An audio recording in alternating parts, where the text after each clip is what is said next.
Praise the lord. ఈరోజు దేవుని వాగ్దానము, నీతిమంతులు యెహోవాను బట్టి సంతోషించుచు ఆయన శరణు జొచ్చెదరు. యథార్థ హృదయులందరూ అతిశయిల్లుదురు. కీర్తనల గ్రంథము 64వ అధ్యాయము 10వ వచనము. సహోదరి సహోదరులారా, ఈ వాక్యం దేవుని న్యాయం మీద మరియు ఆయన రక్షణ మీద దావీదుకు ఉన్న అచంచలమైన విశ్వాసాన్ని చూపిస్తుంది.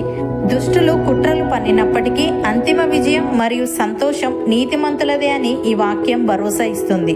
ఈ వాక్యాన్ని పూర్తిగా అర్థం చేసుకోవడానికి దీన్ని 3 ముఖ్యమైన భాగాలుగా చూడవచ్చు. మొదటిగా, నీతిమంతులు యెహోవాను బట్టి సంతోషించుచు అని ఉంది. అనగా నీతిమంతుల సంతోషం వారి పరిస్థితుల మీద కాకుండా దేవుని మీద ఆధారపడి ఉంటుంది. లోకంలో కష్టాలు ఉన్నా దేవుడు తమ పక్షాన ఉన్నాడని వారికి తెలిసినప్పుడు వచ్చే నెమ్మది ఇది. ఉదాహరణకు, పౌలు మరియు సీల సువార్త ప్రకటించినందుకు బట్టలు ఊడదీయబడి కర్రలతో కొట్టబడి చీకటి చెరసాలలో బంధించబడ్డారు. కాళ్లకు బొండాలు వేసి ఉన్నాయి. అంతటి వేదనలో అర్ధరాత్రి వేళ వారు ఏడవలేదు, నిరాశపడలేదు. దేవుణ్ణి ప్రార్థిస్తూ కీర్తనలు పాడారు. వారి శరీరాలు బంధించబడ్డా వారి ఆత్మ దేవునిలో ఆనందిస్తుంది. వారి సంతోషం జైలు గోడలపై ఆధారపడలేదు, దేవుని సన్నిధిపై ఆధారపడింది. ప్రియులారా, సముద్రం పైన అలలు ఎగిసిపడుతున్నా సముద్రం అడుగున ప్రశాంతంగా ఉన్నట్లుగా నీతిమంతుల జీవితంలో బయట సమస్యలు ఉన్నా లోపల దేవుడు ఉన్నాడు అనే గట్టి భరోసాతో వచ్చే సంతోషం ఉంటుంది. యెహోవాను బట్టి సంతోషించేవారు మనుషుల దగ్గర తమను తాము నిరూపించుకోవడానికి ఆరాటపడరు. మనుషులు నన్ను ద్వేషించినా దేవుడు నన్ను ప్రేమిస్తున్నాడు, నా సాక్షి ఆయనే అని తృప్తిగా ఉంటారు. రెండవదిగా, నీతిమంతులు ఆయన శరణు జొచ్చెదరు అని ఉంది. ఇక్కడ శరణు జొచ్చుట అంటే ఆపద వచ్చినప్పుడు దేవుని దగ్గరకు పరిగెత్తడం లేదా ఆయనలో దాక్కోవడం అని అర్థం. సమస్యలను తమ సొంత బలంతో పరిష్కరించుకోవడానికి ప్రయత్నించకుండా దేవుని చేతికి అప్పగించడం. ఉదాహరణకు, అష్షూరు రాజు యెరూషలేము మీద దండెత్తి దేవుణ్ణి దూషిస్తూ భయపెడుతూ ఒక ఉత్తరం పంపాడు. హిజ్కియా దగ్గర పెద్ద సైన్యం లేదు, గెలిచే శక్తి లేదు. కానీ హిజ్కియా తిరిగి ఉత్తరం రాయలేదు, పొరుగు దేశాల సహాయము కోరలేదు, భయపడి లొంగిపోలేదు. మరి ఏమి చేశాడంటే, అతను నేరుగా దేవుని మందిరానికి వెళ్ళి ఆ ఉత్తరాన్ని యెహోవా సన్నిధిలో పరిచి, దేవా, నీవే దీనిని చూడు, నీవే నన్ను కాపాడు అని ప్రార్థించాడు. ఫలితం, దేవుడు ఆ రాత్రి ఒక దూతను పంపి శత్రువులందరినీ హతమార్చాడు. హిజ్కియా దేవుని శరణు జొచ్చాడు కాబట్టి అతని పక్షమున దేవుడే యుద్ధం చేశాడు. ప్రియులారా, శరణు జొచ్చడం అంటే చేతగానితనం కాదు, అది అత్యున్నతమైన దేవుని శక్తిని నమ్ముకోవడం.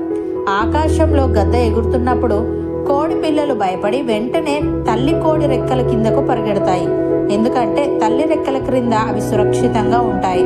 శరణు జొచ్చడం అంటే సమస్య వచ్చినప్పుడు భయపడకుండా దేవుని సన్నిధి అనే రెక్కల క్రిందకు వెళ్ళి నా దేవుడు నన్ను కాపాడుతాడు అని నిశ్చింతగా ఉండటం.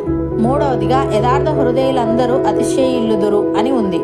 ఇక్కడ అతిశయిల్లుట అంటే గర్వపడడం అని కాదు, విజయోత్సాహం లేదా స్తుతించడం అని అర్థం. చివరికి సత్యం గెలుస్తుంది కాబట్టి యథార్థవంతులు దేవుని గొప్పతనాన్ని బట్టి తల ఎత్తుకొని తిరుగుతారు. ఉదాహరణకు, పోతీఫర్ భార్య పాపం చేయమని ఒత్తిడి చేసినప్పుడు యోసేపు దేవుని దృష్టిలో నేను ఈ పాపం చేయలేను అని పారిపోయాడు. దీనివల్ల అతనికి జైలు శిక్ష పడింది, నింద మోపబడింది. కానీ కొన్నేళ్ల తర్వాత దేవుడు సత్యాన్ని బయటపెట్టి అదే యోసేపును ఐగుప్తు దేశానికి ప్రధానమంత్రిని చేశాడు.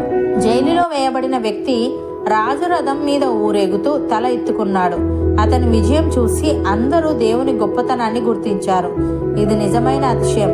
దుష్టుడు తన మోసాన్ని బట్టి అతిశయిస్తాడు, కానీ యథార్థవంతుడు దేవుని న్యాయాన్ని బట్టి అతిశయిస్తాడు. నేను నిజాయితీగా ఉన్నాను, అందుకే దేవుడు నన్ను తలవంచుకునేలా చేయలేదు అని చెప్పుకోవడమే ఇక్కడ అతిశయిల్లుట. ప్రియులారా, పరిస్థితులు ఎలా ఉన్నా దేవునిలో సంతోషించండి. సమస్య వస్తే ఆయన శరణు కోరండి, ఎందుకంటే చివరికి ఆయనే మీకు విజయాన్ని ఇచ్చువాడు. నమ్మిన వారు నాతో పాటు ప్రార్థనలో ఏకీభవించండి. పరిశుద్ధుడా, ప్రేమగల తండ్రి, నీతిమంతులు నిన్ను బట్టి సంతోషించుచు నీ శరణు జొచ్చెదరని, యథార్థ హృదయులందరూ అతిశయిల్లుదరని, నీతిమంతుల జీవితంలో బయట సమస్యలు ఉన్నా లోపల నీవు ఉన్నావని గట్టి భరోసాతో వచ్చే సంతోషం ఉంటుందని నీవు తెలియజేశావు. తండ్రి, నీకు స్తుతులు.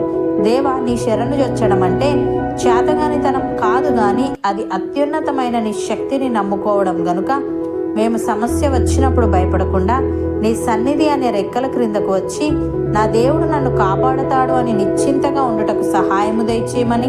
దుష్టుడు తన మోసాన్ని బట్టి అతిశయిస్తాడు గాని యథార్థవంతుడు నీ న్యాయాన్ని బట్టి అతిశయిస్తాడు గనుక మేము యథార్థంగా జీవిస్తూ పరిస్థితులు ఎలా ఉన్నా నీలో సంతోషించుచు చివరికి మాకు విజయాన్ని ఇస్తావనే నమ్మకంతో ఉండుటకు కృప చూపమని. నీ గొప్పతనాన్ని బట్టి మా తల ఎత్తుకొని తిరిగే భాగ్యము మాలో ప్రతి ఒక్కరికి నీవే అనుగ్రహించమని యేసుక్రీస్తు నామమున ప్రార్థిస్తున్నాము తండ్రి. ఆమెన్.